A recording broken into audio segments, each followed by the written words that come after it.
Today in Agronomy on KFIL AM 1060 with Pioneer Field Agronomist Allie Wise and Josh Schaffner. Here's Josh and Allie. Good morning, Southeast Minnesota. It's September 2nd, and this is episode 38. Allie, it's kind of an interesting time of year. You get to September here, and we talk about GDUs every week. And when I get to September, I'm always kind of looking at that number, and I always want to be at a minimum at 2,000 GDUs. That's just kind of a little personal preference thing of mine. And looking at GDUs, Allie, give us the update there if you got it. But looks like we surpassed that critical number that I look at each year.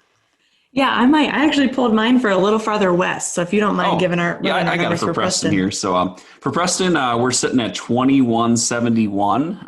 That's still just 17 behind the average. And don't I really crop stage wise, I don't feel like this crop is behind the average. Planting dates really are helping us from a maturity standpoint.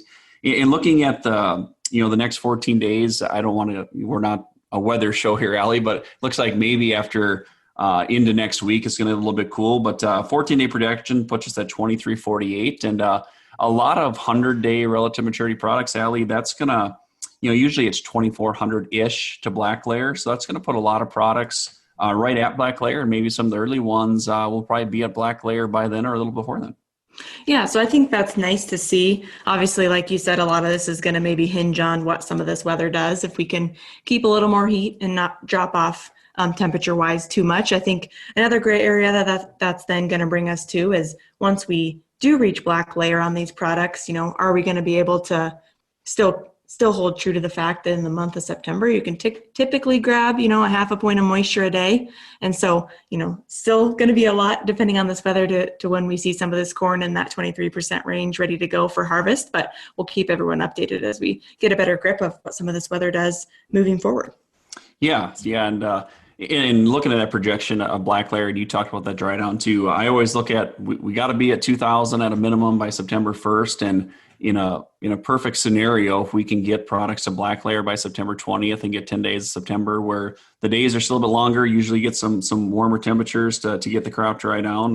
That's what we're going to hope for. And hopefully Mother Nature cooperates, but it's been a roller coaster ride of Mother Nature. And in Allie, Southeast Minnesota, especially like south of the Highway 14 area, been extremely dry, Allie. We did finally get some rain that actually we could measure in the rain gauge here the last 5-6 days. Questions came up a lot, Allie. Did the rain help or was it too late? Granted, I think we all wish it would have came, sometime in the middle of August or early August we needed it. But what's your take on the rain and how it's going to help the crop moving forward?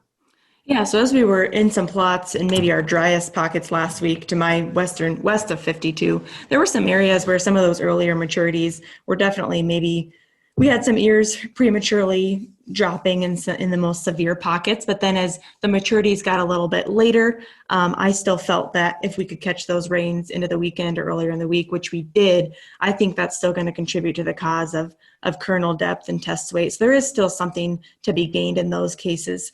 On the soybean side of things, obviously, planting date really worked in our favor this year, which was good for the fact that we had a long time to fill grain in those soybeans. But I also think you look at some of those earlier maturity beans that were planted early, I think they were to the point where they were probably a little past the point of having that moisture work to their advantage versus if you talk about our later maturity beans, I think if we still potentially had the opportunity for that rain to help us fill those pods or some of those clusters at the very top. What would be your take based on what you're seeing to the east? Yeah, I had that question a few times, and my response has been it didn't hurt us, that's for sure.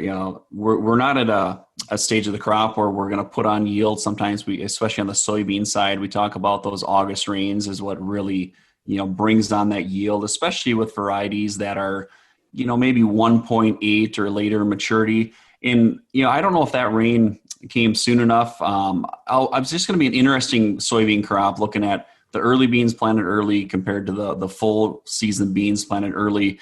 Which one did it hurt the most? My gut's going to say this lack of rainfall probably hurt those later beans a little bit more than the early ones that were developing ahead. With that said, the help on the corn and the beans, we're not going to put more seeds out there, more flowers or more pods. It's just a matter of, maintaining grain weight and finishing, soybeans bigger size. Hopefully, we can at least fill these out to as much potential as possible. And that's where the rain's going to help us, to just keeping the amount of fill and grain weight up as much as possible. And it's going to be hard to gauge. The soybean crop, I just really haven't been able to quite get my head around what that's going to look like. And that's, to me, that's the X factor rolling into September here, when that's going to be ready.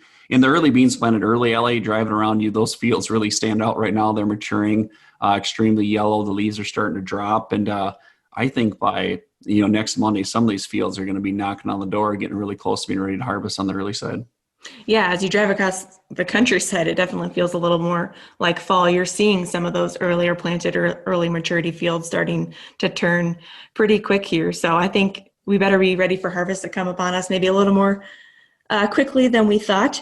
But as we come out of break, Josh, we did just want to walk through. We both were able to take a crop tour with our sales reps across Southeast Minnesota and wanted to walk through what our observations from both of those tours looked like across the area.